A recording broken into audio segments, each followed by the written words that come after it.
The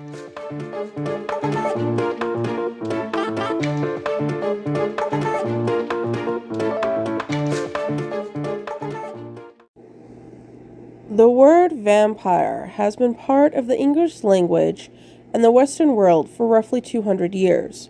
Knowledge of this undead creature came from Eastern Europe through its myths and superstitions, Romania being the predominant culprit. One can see in many different vampire documentaries on almost every streaming service. A prime example would be the few documentaries on Bram Stoker and his book Dracula that can be found on Prime. The fear of the undead coming back to haunt the living has been around since the beginning of written history, if not earlier. However, how would you react if you were at an ancient burial site and saw the word vampire written with a Y and not an I? What would go through your head? How would you react? You may not have considered the spelling difference or simply thought that it was accidentally misspelled.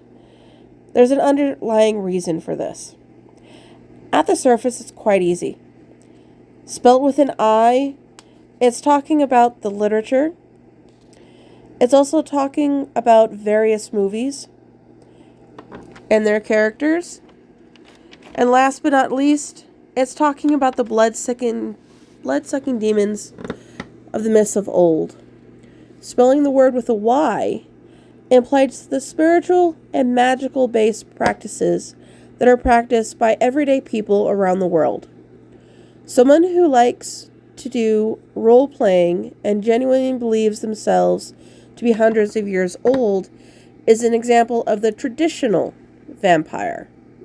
And yes, that is spelled with an I, not a Y.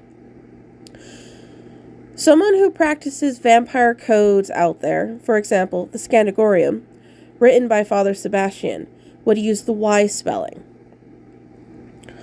Also, other people who would use the Y spelling would be the ones attending countless vampire balls, like those of the Anne Rice in New Orleans and the LA balls that they have with the Endless Nights.